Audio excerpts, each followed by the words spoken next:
Hi hello guys, welcome back to our channel. வாங்க இன்றைக்கான வீடியோக்குள்ளே போகலாம். ஸோ இன்றைக்கான வீடியோ எதை பற்றி அப்படின்னு பார்த்தீங்கன்னா பவர் பேண்ட் பற்றி தான் பார்க்க போகிறோம்.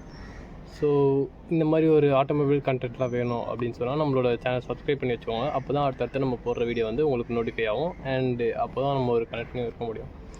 ஸோ சொன்ன மாதிரி பவர் பேண்ட் அப்படின்றது வந்து ஒரு சிம்பிளாக சொல்லணும்னா ஒரு மெக்கானிக்கல் டேர்ம். இது எது வச்சு கால்குலேட் பண்ணுவோம் அப்படின்னு சொன்னிங்கன்னா, வண்டியோட ரெவல்யூஷன் இருக்குல்ல, அதாவது வண்டி எத்தனை ஆர்பிஎம்மில் கிராங்க் ஷாஃப்ட் சுற்றுது அப்படின்றத வச்சு கால்குலேட் பண்ணுவாங்க.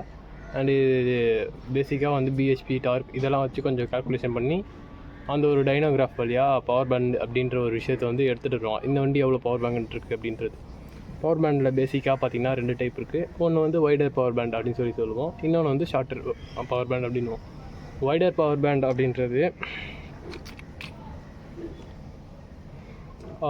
இப்போது 6000லேருந்து 7000 ஆர்பிஎம் உள்ளே வந்து அந்த பவர் பேண்ட் முடிஞ்சிருச்சு அப்படின்னா அது வந்து ஷார்ட்டர் பவர் பேண்ட். அதாவது பவர் பேண்டோட லென்த் வந்து ரொம்ப சின்னதாக இருக்கும். இதே அந்த பவர் பேண்ட் வந்து ஒரு 5000லேருந்து 7000 வரைக்கும் வருது அப்படின்னா அது வந்து வைடர் பவர் பேண்ட்.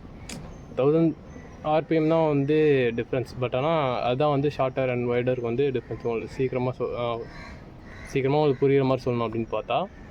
அண்ட் இப்போது இதோட அட்வான்டேஜஸ் என்ன அப்படின்னு சொல்லி பார்த்துட்டிங்க அப்படின்னு வச்சுக்கோங்களேன். இப்போது வைடராக இருக்குது அப்படின்னா நீங்கள் ஹில்ஸில் ஏறும்போது அண்டு வந்து உங்களுக்கு அதில் வந்து மைலேஜ் கொஞ்சம் அதிகமாக கிடைக்கும். இந்த மாதிரி ஒரு சில அட்வான்டேஜஸ் இருக்குது. அண்டு நீங்கள் லோக்கலில் ஓட்டுறதுக்கெலாம் வந்து வைடர் பவர் பேண்ட் பர்ஃபெக்டாக இருக்கும். ஏன்னா நீங்கள் அடிக்கடி கீர் ஷிஃப்ட் பண்ண தேவையில்ல. அப்ஹில்லில் நல்லாயிருக்கும், அதாவது மலை ஏறும்போது நல்லாயிருக்கும், உங்களுக்கு மைலேஜ் பெட்டராக தரும். ஸோ இந்த மாதிரி விஷயம்லாம் இருக்குது. வைடர் பவர் பேண்ட் வந்து மோஸ்ட்டாக நம்ம கம்யூட்டிங் வண்டி அந்த லோக்கலில் பார்க்குற வண்டி எல்லாத்துலேயுமே இருக்கும். இப்போது டீசல் எடுத்துகிட்டா கூட ட்ரக்ஸில் இது எல்லாத்தையுமே வந்து வைடர் பவர் பேண்ட் தான் இருக்கும். இதே நீங்கள் ஷார்ட்டர் பவர் பேண்ட் பார்த்தீங்க அப்படின்னா ஸ்போர்ட்ஸில் இருக்கும். அதாவது ஒரு ஸ்போர்ட்ஸ் பைக்லேயோ ஸ்போர்ட்ஸ் கார்லேயோ இல்லைனா வந்து ட்ராக்குக்காண்டி மேட் பண்ண வண்டிலையோ, ஸோ இந்த மாதிரி ட்ராக் மிஷின்ஸ், ஸோ இதிலலாம் வந்து ஷார்ட்டர் பவர் பேண்ட் இருக்கும்.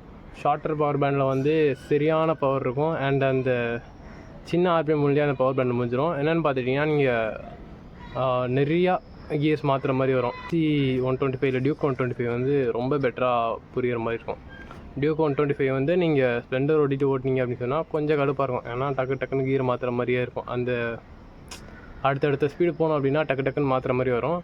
இதே ஸ்ப்ளெண்டரில் ரேடியானில் அதெல்லாம் வந்து பிரச்சனை இருக்காது. அதனால் நான் என்ன பண்ணியிருக்கேன் அப்படின்னு பார்த்தீங்கன்னா ஸ்ப்ளெண்டர் அப்புறம் வந்து டியூக் 125 அப்புறம் ரேடியான் இந்த 3 வண்டியோட பிஹெச்பி அண்ட் அந்த பிஹெச்பி வந்து எந்த ஆர்பிஎம்மில் ப்ரொடியூஸ் பண்ணுது அப்படின்னு சொல்லி போட்டிருக்கேன். அண்ட் டார்க், அந்த டார்க் வந்து எந்த ஆர்பிஎம்மில் ப்ரொடியூஸ் பண்ணுது அப்படின்னு சொல்லி இதில் வந்து நான் உங்களுக்கு காட்டுறேன். ஸோ அதில் வந்து உங்களுக்கு ஒரு ஐடியா கிடச்சிரும். அவ்வளோதான் மேட்ரு. நெக்ஸ்ட் என்ன அப்படின்னு சொல்லி பார்த்துக்கிட்டிங்கன்னா 2 ஸ்ட்ரோக் அண்ட் 4 ஸ்ட்ரோக். 2 ஸ்ட்ரோக்கை பொறுத்த வரைக்கும் இது எப்படி வாசிக்கணும்னு பார்த்தா மோஸ்ட்டாக 2 ஸ்ட்ரோக்கில் வந்து ஷார்ட்டர் பவர் பேண்ட் தான். ஸோ அந்த மாதிரி ஸ்போர்ட்டாக இருக்க பவர் பேண்ட் தான் இருக்கும். வைடர் பவர் பேண்ட் வந்து ரொம்ப கம்மி. அண்ட் என்ன அப்படின்னு சொன்னால் நம்மளுக்கு பீக் டார்க்கு தான் தேவை அப்படின்றனால ஷார்ட்டர் பவர் பேண்ட் தான் இருக்கும். இப்போது 2 ஸ்ட்ரோக்கில் பொறுத்த வரைக்கும் அந்த சேம்பர்ஸ் வச்சு கூட பவர் பேண்ட் இது பண்ணுவாங்க. ஏன்னா நம்மளுக்கு வால்வ்ஸ் கிடையாது கரெக்டாக. எக்ஸாஸ்ட் போர்ட்டும் இன்லெட் அந்த மேனிஃபோல்டும் அதில் தான் வந்து வால்வாக வேலை செய்யும் 2 ஸ்ட்ரோக்கை பொறுத்த வரைக்கும். ஸோ அப்படி இருக்கப்ப இந்த பவர் பேண்ட் அப்படின்றது நம்ம மேக் பண்ணிக்கலாம் 2 ஸ்ட்ரோக்கில். 4 ஸ்ட்ரோக்கில் அப்படின்றது வந்து அது கம்பெனி மேக் பண்ணி தரது தான். நம்ம மேக் பண்ணோம் அப்படின்னா வால்வ் வந்து கொஞ்சம் பெருசு போடணும். அண்டு கார்பரேட்டர் சைஸ் இல்லை வந்து த்ராட்டில் பாடி சைஸ் பெருசாக்கணும். எஃப்ஐ வந்து கொஞ்சம் அப்கிரேட் பண்ணணும். ஸோ இந்த மாதிரி விஷயம்லாம் இருக்கும். அண்ட் இது மோஸ்ட்டாக இதில் பார்த்தீங்க அப்படின்னு சொன்னிங்கன்னா இன்டர்னல் கம்ப்ரஷன் இன்ஜின் அண்ட் வந்து எலக்ட்ரிக் இன்ஜின். ஸோ அது இன்ஜின் வராது, அது motor, electric motor and IC engine, internal combustion engine. So இதில் மட்டும்தான் வந்து பவர் பேண்ட் வந்து வரும். அண்ட் இது மோஸ்ட்டாக சொல்கிறது பார்த்தா பெட்ரோல் அண்ட் கேஸ், அதான் பெட்ரோல் கேஸ் ரெண்டுமே ஒன்றும் இல்லை. ஸோ இதுலேயும் டீசல் இந்த ஒரு 2 எரியிற மெட்டீரியலில் மட்டும்தான் பவர் பேண்ட் அப்படின்றது இப்போ வரைக்கும் பார்த்துட்ருக்காங்க. பவர் பேண்ட் பற்றியும் உங்களுக்கு ஒரு ஐடியா கிடச்சிருக்கும் அப்படின்னு சொல்லி நினைக்கிறேன். கூடிய விரைவில் இன்னொரு வீடியோவில் பார்க்கலாம். Bye, take care, love you all, see you guys.